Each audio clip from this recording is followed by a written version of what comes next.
Welcome to the Rebel Matriarch Podcast. My name is Samantha Sanford and I am your host, and I want to invite you into this session with an open heart and an open mind, because this is not just a podcast. It is a global movement, a global uprising, and this is a representation of what is truly possible and available to women today. Hello, gorgeous human beings, and welcome to the Rebel Matriarch Podcast. My name is Samantha Sanford, and I am your host.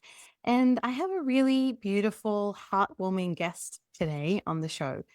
And we met a couple of months ago, and I don't know, there's just like a connection there because everything she speaks to warms my heart, and there's so much depth to every conversation that we have. And so I'm actually really, really ready for this conversation with Sarah today. And Sarah she calls herself an essence photographer or an artistic photographer or an intuitive photographer, but I've never had a photographer on the show before. But however, I grew up with photographer. So I'm actually really, really excited to just understand life from your lens. Pun intended. That's so silly. So Sarah, welcome. Thank you so much for being on the show. I'm so excited to have you here. Thank you. Thank you so much. I'm excited to be here. I love the pun. I think that's very cool. And we do definitely have a bit of a different way of looking at life quite often, or I find I certainly do. So yeah, I'm excited to be here, especially after we connected so well. We just, like you said, there was just something we went, oh, she's my person. So Yes, you are my person. yes. And I always find it fascinating when people are drawn to a particular hobby or gift or career or whatever it is. And I'm curious to know, was photography it for you from the very beginning? No. Oh, yes. Tell No, me it more. was not. It was not. Photography came about interestingly. I mean, I was always one to kind of be going around taking photos of my kids with different angles, trying to find, little details and things, little unique pieces, and look at the world a little bit differently. But it really came about in my husband actually had picked up that I did this. And he actually surprised me with a camera for our wedding anniversary in 2020. And I was like, oh, this is interesting. I perhaps should learn how to use it. So I kind of started doing some like free online courses and working out how to use, in all truth, I couldn't tell you what every single button on my camera does. I don't know. I just know how to do what I do. And then I thought, oh, maybe I could give this a go. Maybe I could be quite good at it. Maybe I could start a business out of it, and just started, putting it out there to do some free shoots, which evolved into, getting paid very small amounts for families. And then evolved into something that I'd called like essence branding, which was, branding for like women like us, right? For soulful, heart-led, intuitive women who are doing things differently, who want to be outside the box, but who want to be seen for who they truly are, like, and really bringing their heart to it and their truth and, their playfulness and all aspects of their personality. And then really quite, which I still do as part of what I do, but then really quite recently went overseas for the first time in 25 years to see my son. My 18-year-old lives in England. And I came back actually thinking, I don't even know if I want to be a photographer anymore. I don't really know what my direction is. Maybe this isn't for me, because I've always loved, the written word, and I used to write stories for fun as a child, interestingly. And so writing is kind of my first language. But then I kind of had this intuitive sort of boom. I don't know. It was just like this, why don't you do like retreat photography? So I'd been doing the branding, but there was just something that wasn't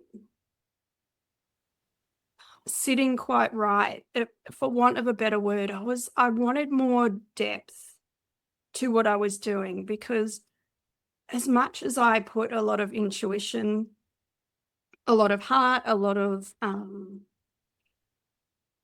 collaboration and connection into doing the branding, there's still an aspect of it that is kind of staged, right? So unless, if you're doing a women's circle, for example, unless you've actively got a women's circle happening, then it's staged. So I was like, well, why not actually be in this, like immersed in the experience with these women, where there's the opportunity to go deep, to see them in their truth, to, be there when they're being really vulnerable, because I think vulnerability is so beautiful, and actually, get that experience myself, because it's kind of an exchange, an energetic exchange. Like, my heart is full being with sisters who are on this spiritual journey, who are on the life journey of coming back to their truth and who they are and their power and their purpose. And then I'm also expressing, all of that creatively and beautifully, and the essence of that through the photography. So I was like, why don't I delve into that? And then throw in some travel, in there as well, and get to see phenomenal places at the same time. But yeah, it just became, I just wanted more depth to it. Does that make sense? It makes so much sense. Yeah. It makes so much sense, because branding photos are beautiful, and if they're done with the right intention, they can be a really powerful representation of that person. But to capture someone candidly whilst going through a huge, initiation, alchemization, transformation, and there's this process that you go through, and to have someone capture that, it's kind of like birth photography, Mm-hmm. right? I love birth photography, because the mother's like not even there, like she's not aware of the camera, she's so focused, and the photos that they capture are incredible.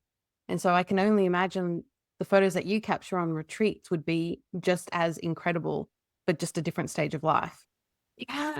Yeah. So that's the thing that really lights me up about it, is actually being there for the magic and the medicine and the transformation of it all. It's none of it is staged, none of it is posed, none of it is you can't fake. You can't fake that kind of thing. When you're in it and you're messy crying, or you're deep in meditation, or you're actually stepping into yourself in a space where you can be seen, and you might be dancing or moving or expressing or something, like you can't fake the depth and the emotion and you can't fake any of that. And so that's the kind of spaces that I really want to be in and really love to be in, because that is the magic of womanhood and femininity, and claiming who you are and stepping into all that you're here to be. Like, I have a real passion for playing a role in women discovering who the hell they are, and like the divine goddess, the queen that they are, and actually being on the journey of going deeper and deeper into uncovering that and owning it and claiming it and saying, yep, I'm here. I want all of this. It's all for me, the beauty, the glory, the wonder, the magic. And yeah, like that's what drives me, is being a part of that and bringing my own energy and love and reverence and respect to that as well, because I'm on that journey. I live it, I breathe it. And so, I'm not, I see myself as not, even to say, like, a lot of photographers talk about capturing the moment, and or documenting you know, what's going on, like an event or something. And I'm like, that doesn't really sit with me as far as describing what I do. I'm like, I'm not a documenter, I'm an activator. Can you Like, explain that? so for me to come into this space, I bring my own intuitive energy. I bring my own wisdom. I bring my own insight. I bring, as I said, deep level of love and deep level of reverence, and just I bring presence. I am fully in, and I am all in, and I am there to hold you and to hold space for you and to see you and to love you and to, witness the glory of all that you are. And so I come with that intention, and I come with that purpose, and I come with that energy. And even though I'm not the person facilitating, I'm also bringing that into the mix. And I often find that if I'm sharing something with someone or someone's sharing something with me, then there's medicine that comes out with that as well. And it usually unlocks something in them that they maybe haven't seen or haven't stepped into. Or so then all of a sudden they're like, oh shit, like I can move this way, or I can express this way. And then you've got, the impact of the end result as well. Like, you've got the photos that I honestly believe that there is not a single moment in life, just about, that photos don't create an impact for.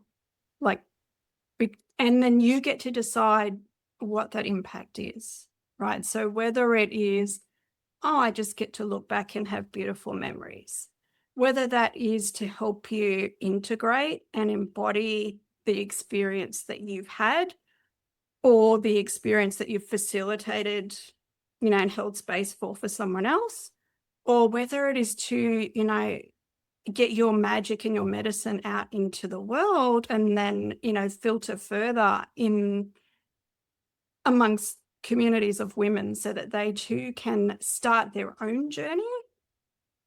Like, you get to choose how big the impact is, but I think there's no public instance, that doesn't benefit from, having photos taken. Absolutely. If that makes sense. Yeah. It makes so much sense. I know there are a lot of people that perhaps not in this community, but that feel like there's privacy. That some things are private, some things are so-called sacred, but I kind of believe that's a little bit of a excuse not to be seen. Oh, Does that make sense? it makes so much sense. I love I honesty. really believe that, those moments, whether you're snotty crying, whether you're, whatever, you're rolling around on the ground, whatever you're doing, there's medicine in that for you. And there's medicine in that for every other woman who will see that, witness that, get a glimpse of that, because you've been through it and you're journeying through it. And so I think the whole idea of privacy, yes, in some cases there's safety concerns and things, but I think the whole idea of privacy, as far as in women's spaces and women's circles and events, is taken like, I don't believe in it. Honestly, I think privacy is the reason we're in the detriment that we're in. This whole everything behind closed doors, sweep it under the rug, no one needs to know our business. That's why our society is completely fucked up, and the patriarchy is doing an absolute number on us. And so I 100% agree with you. Outside of, safety concerns, that privacy is a load of shit, basically. Yeah. And what good, like you said, what good does it do if nobody's speaking their truth? Who does it serve? I mean, look at the world. Like, look at what's happening around the globe. Yeah. Look at your local communities. Look at what's happening online. There's so much disconnection because people aren't speaking their truth. People don't know how to speak their truth, and people don't know how to receive someone else's truth. Everyone takes offense to everything. when it's, truth speaking. But then also sometimes we're so enraged, or we're so like unpracticed. That's not the right word, but we haven't had any practice speaking our truth, that when we speak it, it comes out with aggression, or it comes out in a way that it's hard to receive. And so, what good does Yeah. it do if we're not speaking our truth?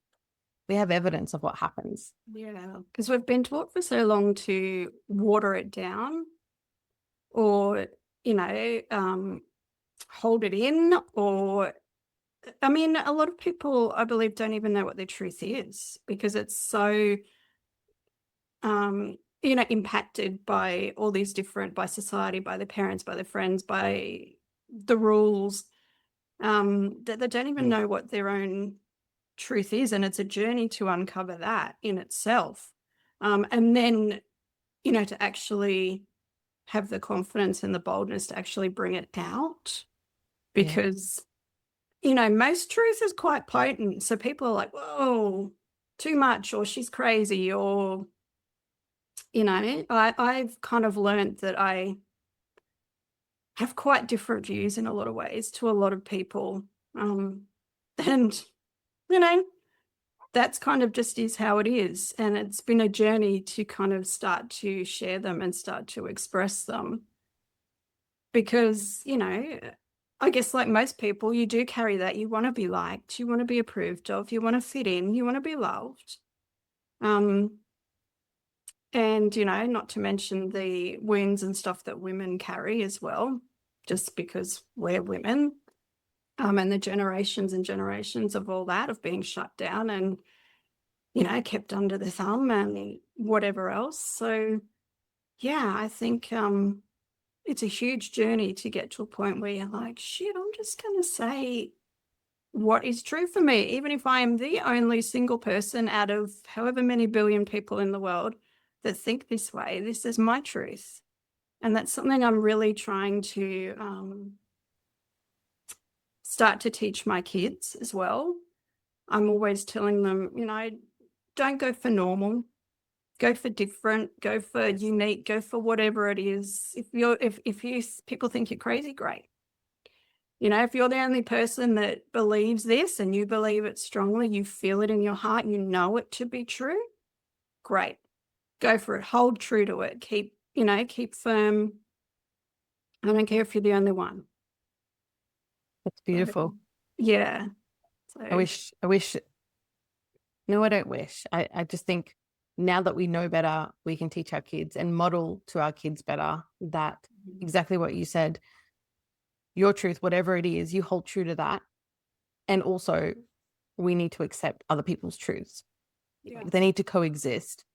And then also, here's the big one. I think when people really come into their truths and they start speaking to them, and then they come to a point of like, oh, hang on, my truth is always evolving.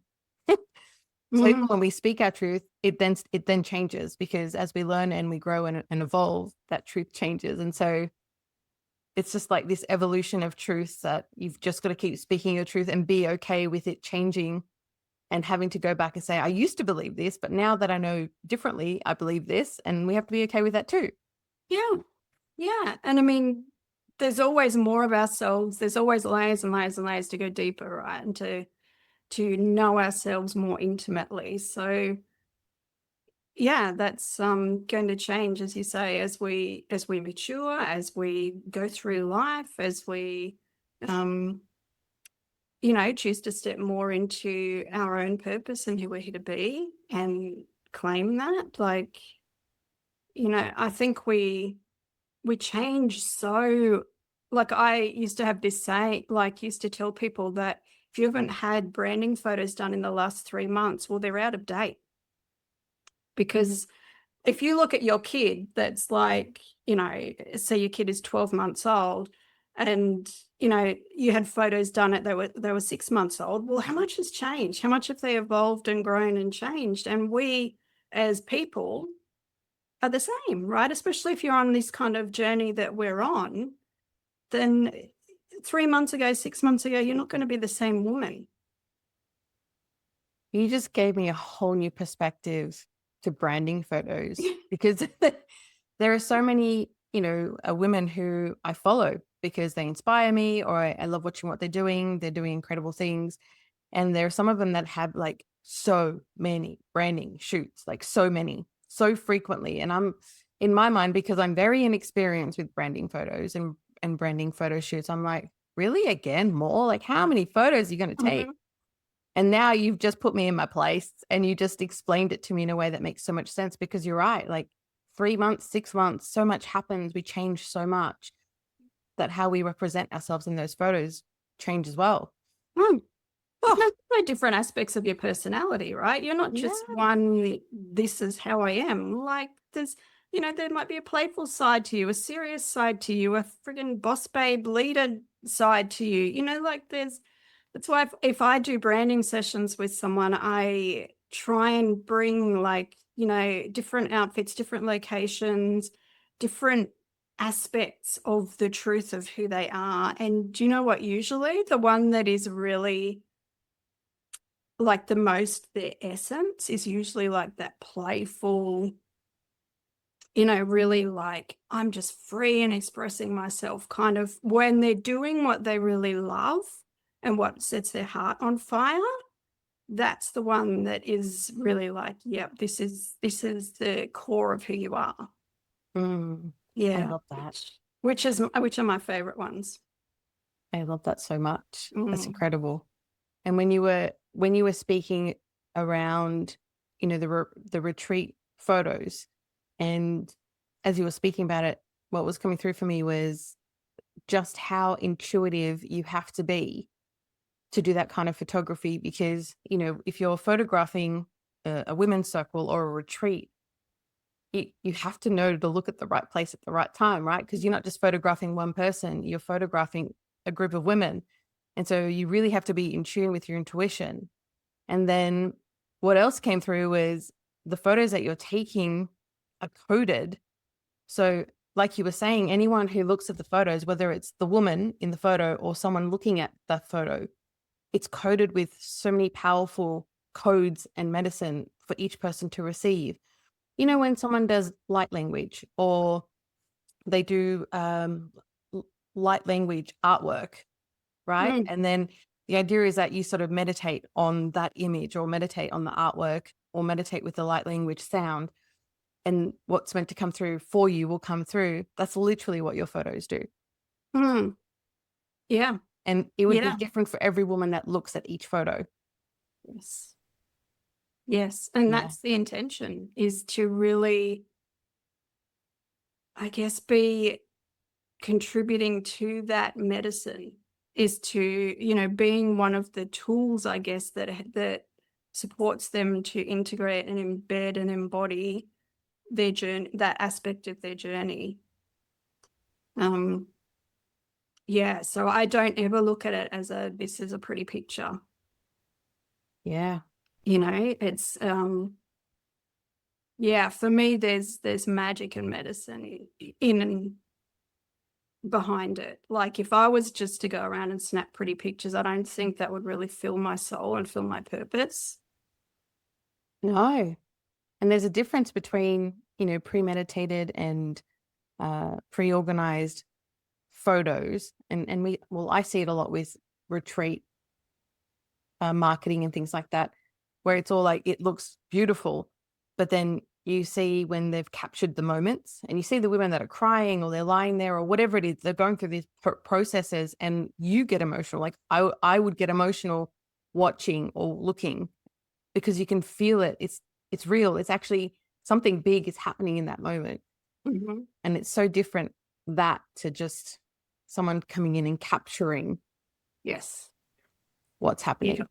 No, absolutely. And then the idea is that, like, if you, as you say, come along and look at that, you're going to go, oh, like maybe I want some of that, or maybe I can start this journey too, or and then it just has this, like, I have visions of this rippling out literally across the world, so that more and more women can start this journey and tap into themselves and awaken and own who they are, and we can change the damn world.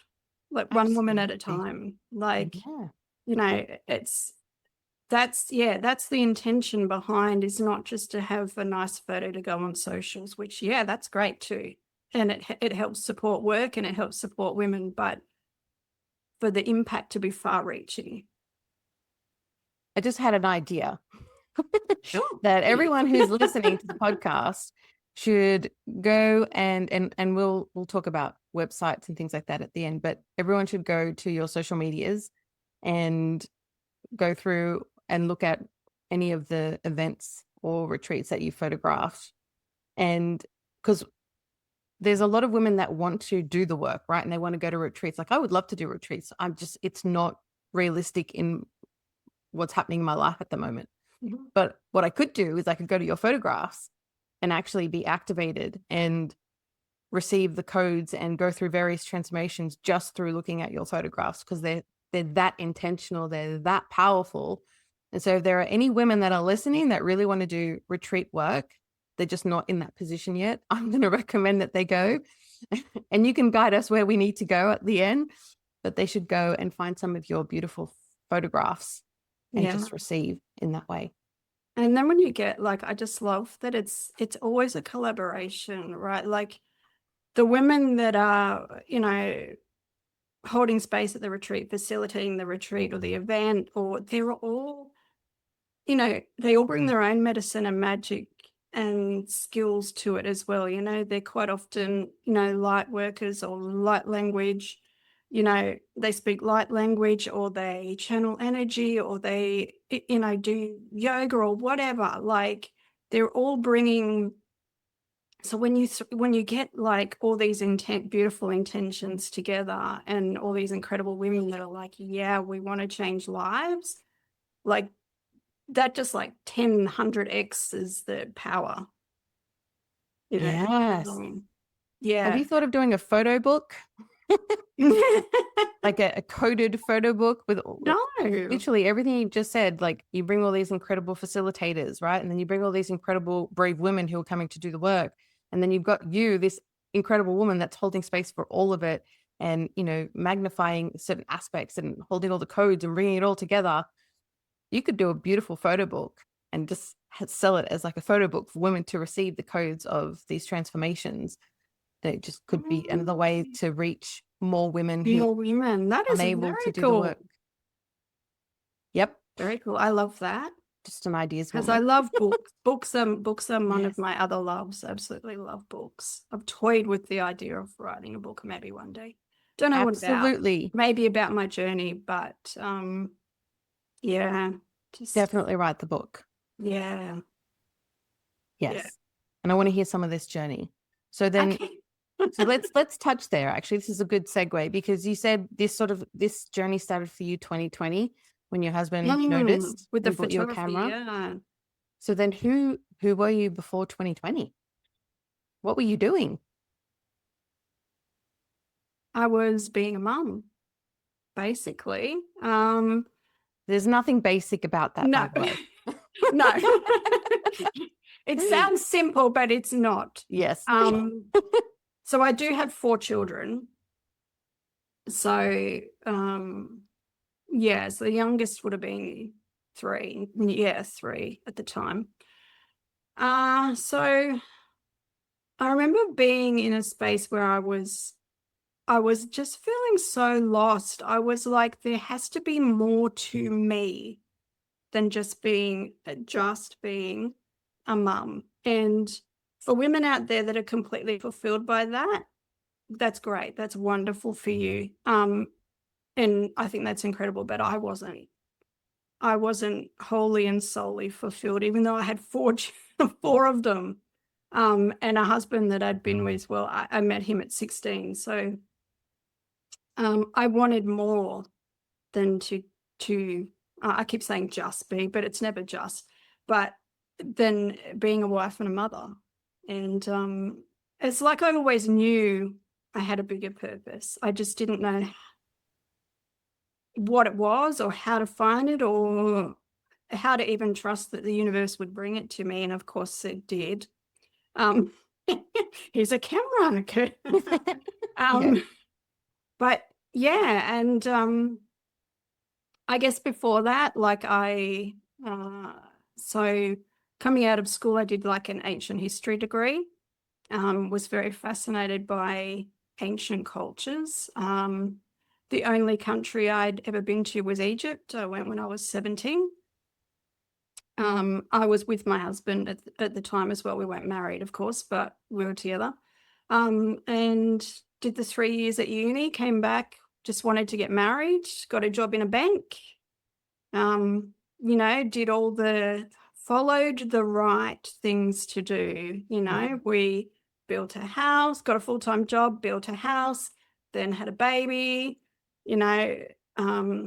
my husband started his, apprenticeship, and eventually it led to his business, and just kind of I grew up really believing there was a right way to do things and the sensible way to do things. And I always was very in my head, always very much following that way of doing things, because I believed that is what would get me the life that I wanted. And did And it? sorry. And did it? And well, no, it kind of did. I'm a high achiever by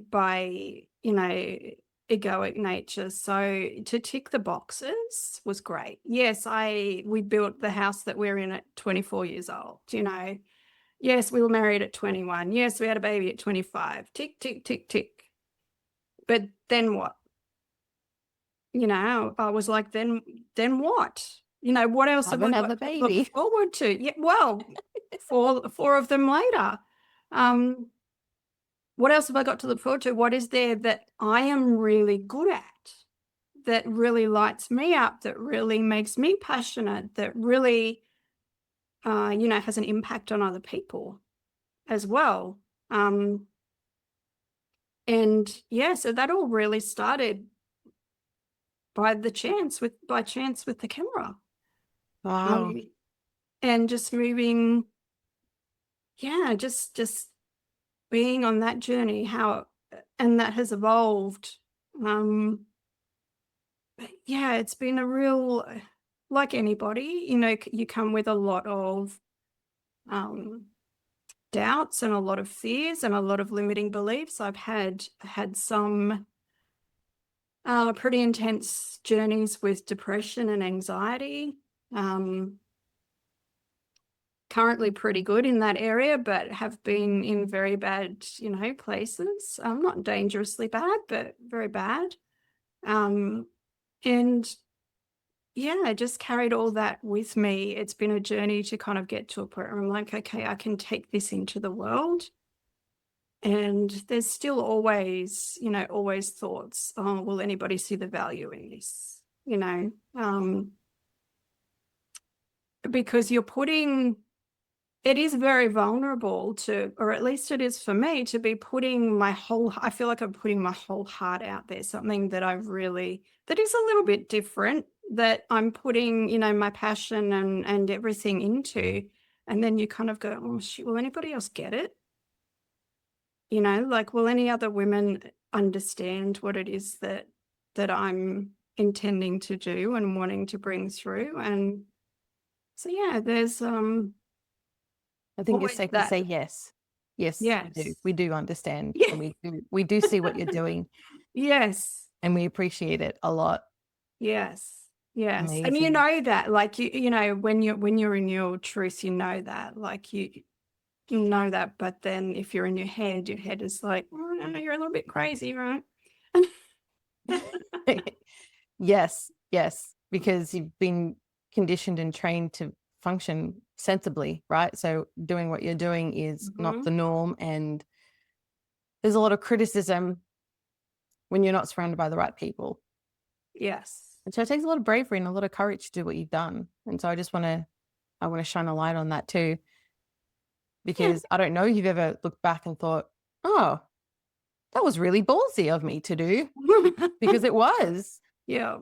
Because I can't imagine, I could be wrong, but I can't imagine that you had that kind of influence from people in your close-knit community, family, friends, that have put themselves out on a limb with a photography business out of nowhere.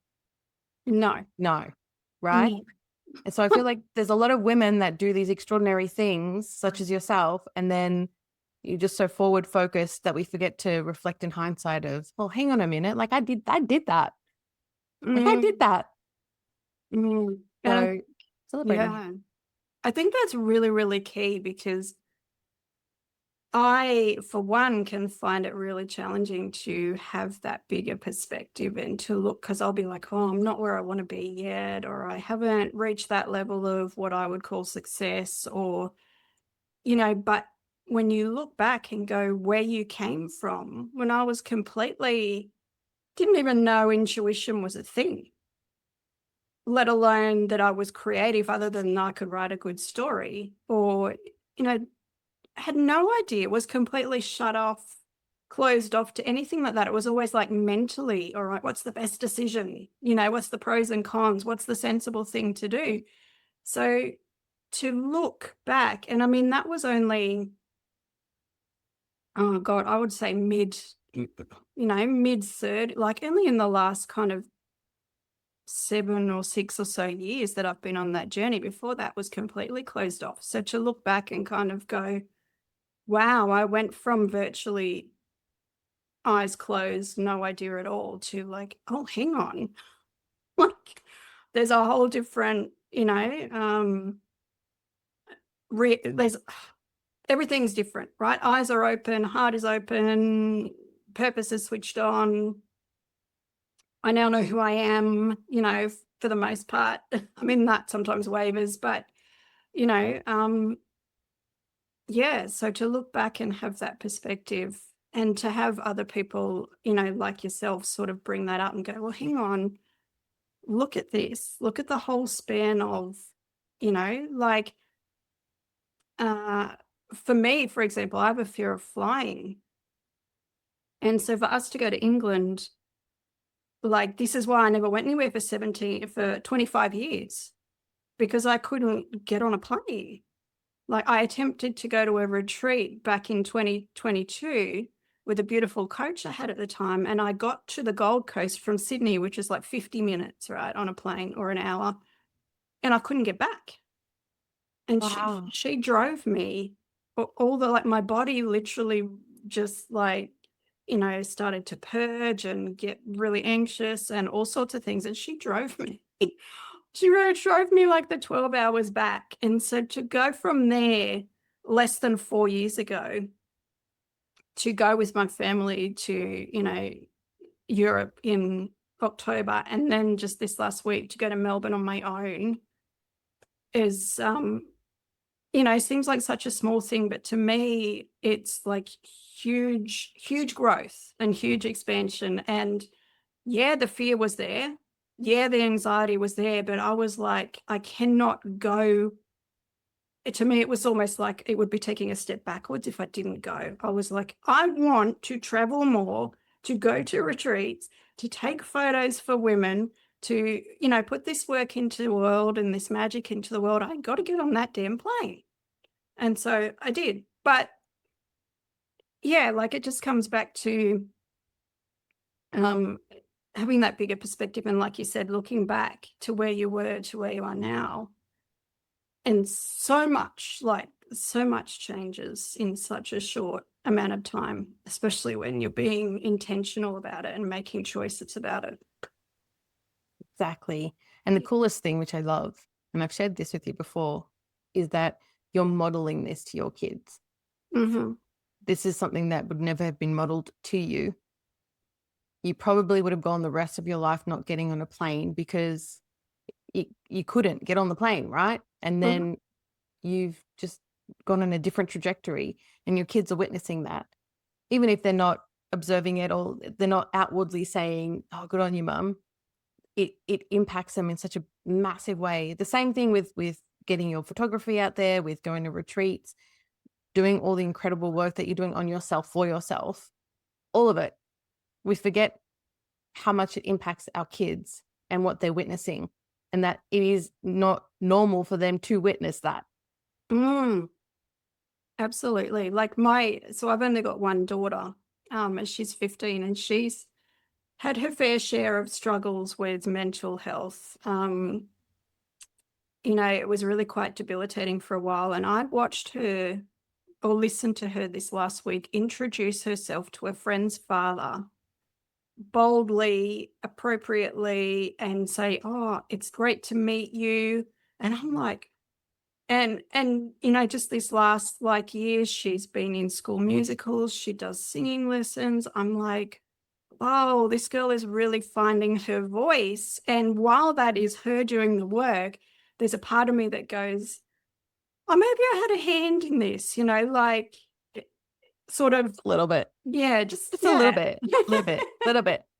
And so I'm starting to see little, and then our eldest, of course, he's on the other side of the world following his passion. So I said to my husband, oh, maybe we did something right. Absolutely. Yeah, just I just want my kids and everybody to know that literally they can create the most amazing life that whatever it is that lights them up. They don't have to follow the 9 to 5, fit in a box, follow the rules. Follow some rules, don't go around hurting people or whatever, but you you literally can create anything and everything and just make it the most wonderful, experience of life.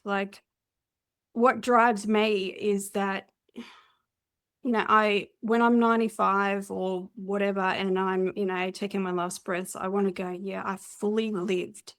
I didn't half live. I didn't, stick in this lane and kind of follow along behind everybody else and just go to work, come home, try and pay the bills, whatever. I actually fully lived and experienced and went all in and gave it my all and had the most freaking amazing time. So that's what I want for everybody. I want my kids to see that. I want other women to see that, other men as well, if they want. I mean, I work with women, but everybody, I want everybody to know that and just go for it.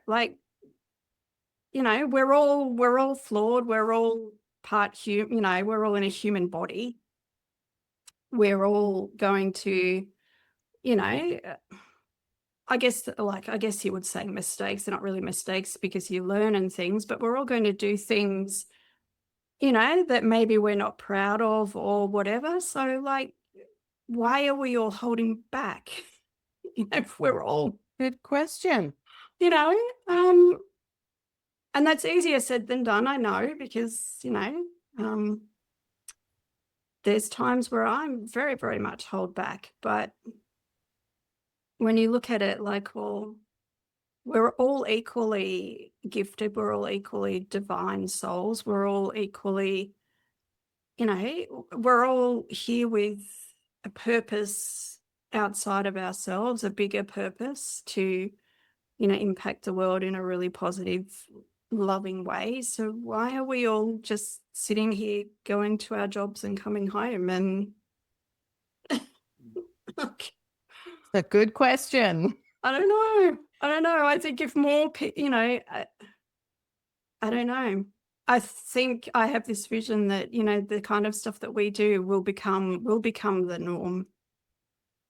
That's the goal. We won't be the crazy ones. We'll be the normal ones. Yep. Not that I have a problem with, crazy at all, but that's how people live their lives because, they're all in tune with their intuition and their power and their purpose and what they actually love. How many people don't even know what they love? I didn't used to know. Nope. I was like, well, what do I even like? I don't have any hobbies. I don't have anything outside of, serving food and wiping bums and supporting my husband. So yeah, I just, there needs to be more of it. Yeah. Well, I mean, going by society standards, you were the perfect wife, weren't you? Yeah. Yeah. And a miserable one at that too. Not because you didn't appreciate or value what you had, but because you were diminished to this Mhm. one aspect of a person, of a human being, and Yeah. you were told that that was your only focus. And you see it so much. I get really passionate about this, and I get really like fired up because it's witnessing it so much in all women in my life growing up.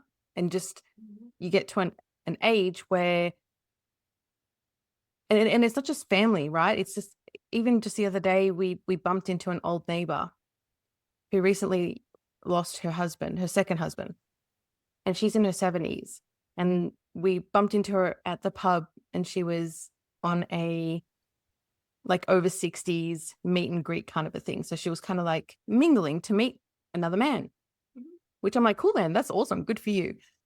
But she, and I see this with so many women, especially as we get older, they don't have, there's no like substance to their hobbies. There's no substance to their purpose or impact. They've done what they came to do. They were a wife, a mother. They worked if they worked. They retired now. They might do a little travel. They might do a little gardening. And when their partners die, it's like either they focus on their family, but if their family is all, you know, her family is all over the place. So she doesn't really have family that's all around. Whereas my grandmother, her family's all around her. So she's busy constantly with her family, her kids, her grandkids, her great grandkids, right? But outside of that, they never had an opportunity to explore what their passions were, what they wanted to get out of life, how they wanted to contribute outside of being a wife and a mother. And then you get to this point, and it's like, you know, they'll say, oh, sorry, I've been so busy. And it's like, oh, what have you been busy doing? Oh, you know, like, got to clean up the gardening, got to clean up the garage, and you had to do the shopping. And then I had to, and it's like, those things are necessary, but like, really, that's what you're busy Mhm. doing? And it's not to minimize it or make it sound less than, it's just to really emphasize how much women are expected to pull back on their desires, on pull back on speaking their truth, pull back on figuring out who they even are and what they even like to do.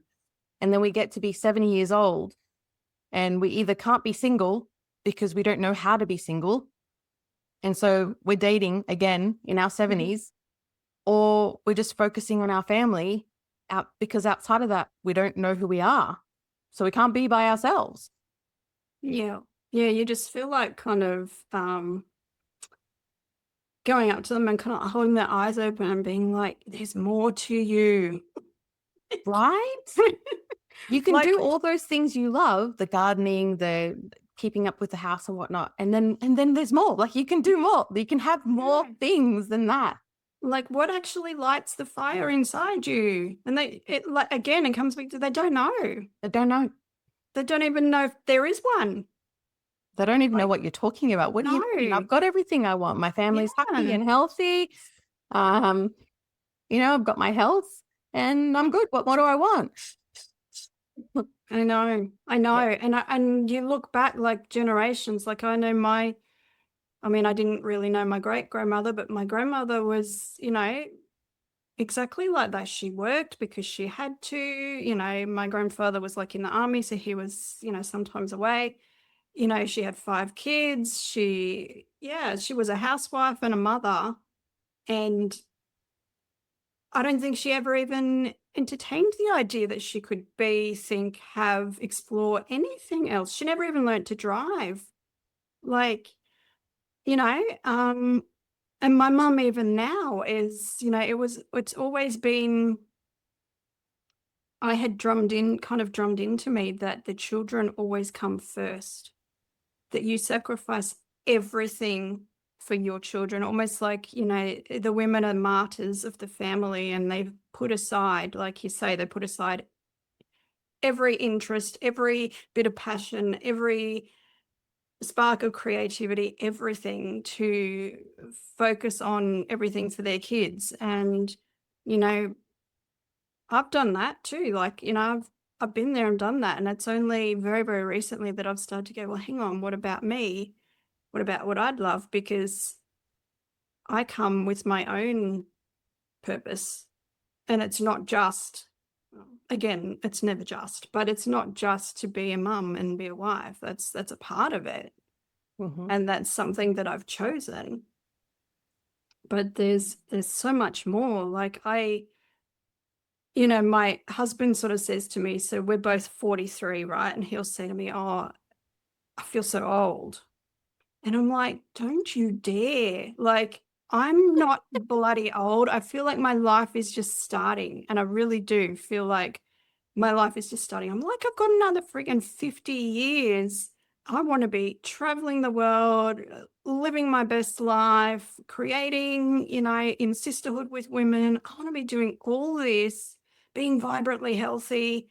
I don't want to look at 43 and go, oh shit, my life's over because I'm not 20 anymore. Like, don't you dare ever say that I'm old. Even when I'm 95, don't you dare tell me that I'm old, because so long as I can live and breathe, I'm going to be wanting these experiences with, for myself and with other women. And, always that expansion and the creativity and the exploration and the expression.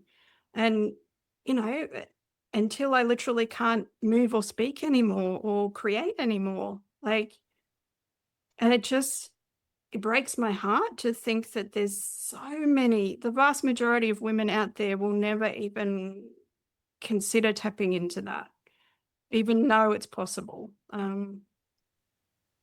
Yeah. And Well, that's why these conversations are so important. yeah. Because you're a representation of what's possible. It was later on in life, but like not really later on in life, right? But you were in your 30s when it came through, literally camera in your hand. Oh, okay, maybe this is something that I need to pursue. It wasn't something that you were, a young teenager going, when I grow up, I'm going to be a photographer and I'm going to travel the world. I'm going to do all these extraordinary things. So it's like most women follow the checklist. They follow the one path that they're given, which is to, find a partner, have children, buy a house, do the responsible thing. And then for most women, myself included, it's not until later on that we go, hang on a minute, wait, why am I doing this? Why am I not questioning this? Like, I'm literally not happy. Like, I love my kids and I love my partner and whatnot, but I'm miserable. I'm bored. Why am I doing this? But a lot of people ask those questions. A lot of women ask those questions, and then they're like, I don't know. I don't know what else to do, so I'm just going to keep doing this. And so these conversations are an opportunity for women to go, hang on, well, she did the photography thing. Maybe there's something out there for me. So I'm hoping that the women that are listening, if they're questioning, why am I doing this? They now know, oh, there is actually another option out there for me. Yeah. Get to pursue that. And it's so interesting because we tell our kids, right, you can do anything, you can be anything, dream big. Mm-hmm. But somewhere along the line, it's like we're lying to them, or the message gets dulled or something, because somewhere along the line, as that all kind of gets lost, and it becomes, okay, get your full-time job, earn your money, build your house, maybe travel if you're lucky. Yeah. Yeah. It's kind of like dream big, do whatever you want to do until you have kids, and then everything changes. Mm-hmm. But the way that I've been thinking about it is, if my kids grew up and they were the way I am now, I'd be like, what are you doing? Like, stop it. Like, this is not healthy for you. This is not healthy for your kids. This is not healthy for your relationship. Stop it. And yet we still do it, or that's what's been told to us to do. And it's like, don't you want more for your kids? So I question it a lot, because we have been taught to prioritize our kids first at all costs. And I understand there's a balance to that, right? They obviously have needs, high needs. Not neglect them. That's right. And so you need to take care of your children. You need to actually raise your children, because a lot of parents are not raising their children. They're just making sure they're fed and housed. But that's another conversation. But you need to actually raise your children and, teach them the difference between right and wrong. But then you also need to be a representation of what's possible. You also need to model to them what it looks like to live life and not just exist. Mm-hmm. And so I really value women such as yourself who was brave. You were brave enough. You got a camera, 2020, and you're like, you didn't just think it was a lovely gift and just used it for photos. You actually were really bold and brave and chose a different path. And so many women haven't done that, not because they're bad or they're wrong, but they just didn't know how to do it or what to do with that option. And so I love that you're being a representation of just have the courage to do it anyway. Because when you did it, was it easy? No. No. I fought my own internal beliefs, demons, ego, every step of the way. But was it worth it? Yes.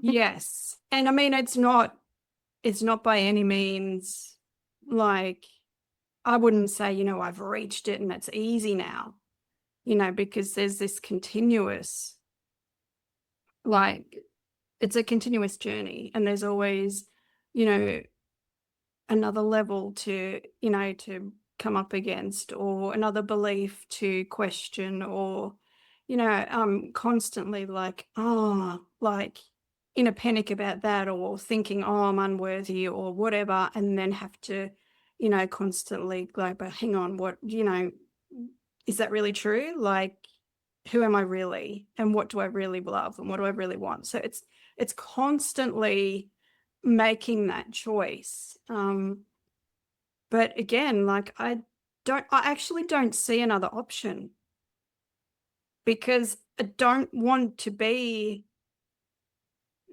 one of, like we've talked about, one of the women that are only half living because they don't even know their heart.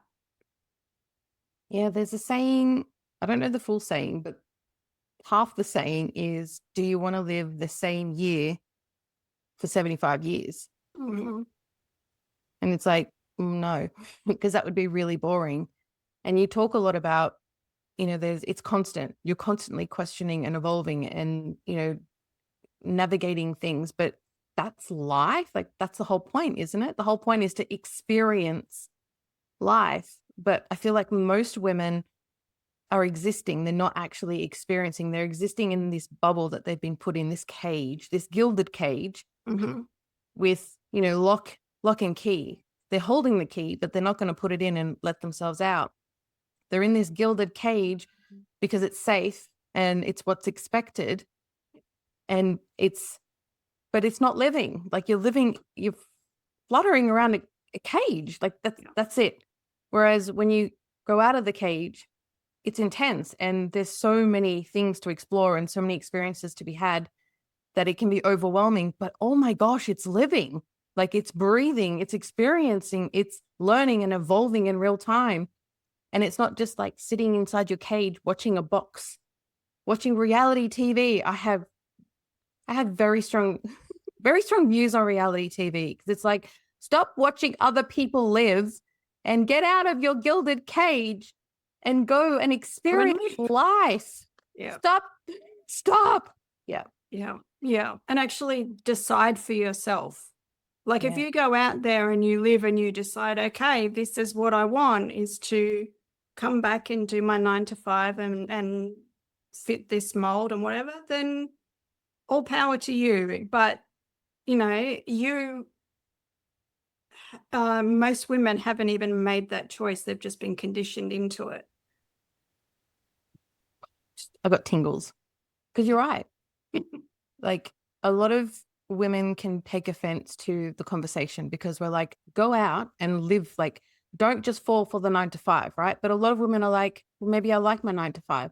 And it's like, figure that out. Like, we're not saying you can't have a 9 to 5 job and you can't find a partner and have children and buy a house and be completely satisfied and content and grateful for what you have. It's just, make sure that that is actually what you want. And if it is, amazing. Like, that's what we're here for. But for a lot of women, it's not. And so that's just a part of it. Well, that's You just know, exactly, that's just a part of it. there's like, oh, but I'd like this and I'd like that and I want to create that and I want to go there, and well, why not? Why not? Why not? Like, we're limitless, powerful beings. Why can't we, you know, have all of that and more? Whatever our hearts desire. Mm. I love it. I love Yeah. it. And for the women, because I thoroughly enjoyed this conversation, I really, really appreciate your perspective, because even though we're similar, you still bring so much wisdom to the table that I haven't explored or considered. That's why I love these conversations. And so thank you for speaking your truth. I do receive it. And I trust that the women listening receive it as well, and the potency of what you're sharing. And for the women who would like the opportunity to work with you, have you at their retreats, or, receive the codes from your photographs, where can we find you? How can we work with you? Yeah, so I have a website called sarahjanephotography.org, O-R-G, because .com was taken. So there is that. I'm also pretty active on like social media. On Instagram, it's Sarah_Jane._photography. And on Facebook, I'm just Sarah Croft. Not just, of course, but Yeah. so yeah, and like on Instagram, there's links to, you can email me, you can message me. I'm open to chat. Like, I love chatting with women. I love just connecting with women. Part of what I love is building deep connections. And I have the vision to have women that I work with again and again and again and again. And it just gets deeper and more potent each time. And we go to different places and we, just create, more and more layers and levels of magic together. So I am always happy to chat and share, and I don't really like to do surface level too much. So if it's someone that likes to go deep and, open your heart and share your truth, then I'm all for that. I could spend all day doing that as well. That's what I love as well. So yeah, that's how you can get in touch with me. You're my kind of woman. And I would say watch the space, because I was telling Sarah recently that we bought a farm and I'm wanting to build out like a retreat space. I want to be holding retreats on there, and we're a few hours away from each other. And so I'm like, oh, I would like to have my first ever branding photo shoot, which terrifies me, but at the same time, I feel so safe with you. And 2, I would love to bring you in for repeated capturing of these retreats and just the work that you do. So it could be in the next couple of years, let's be honest, guys. But I would say watch this space. This is how much I have resonated with Sarah and all her incredible magic, medicine, and wisdom. So thank you for being on the podcast with me today. I really appreciate you. Thank you. You're so welcome. And I want to say right back at you.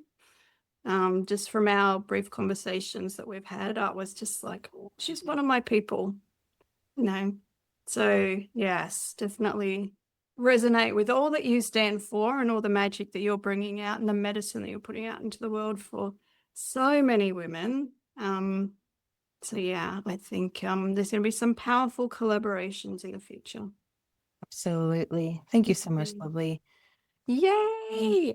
I love this. Thank you so much. All right, ladies, let's get started.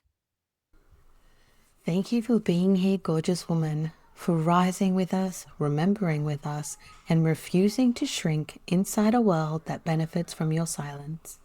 If this episode moved you, cracked you open, or reminded you of who the hell you are becoming, share it with a woman who is ready to rise too. I want to invite you to follow, subscribe, and leave a rating so this message becomes too loud, too wild, and too undeniable to be ignored. The movement grows because of women like you.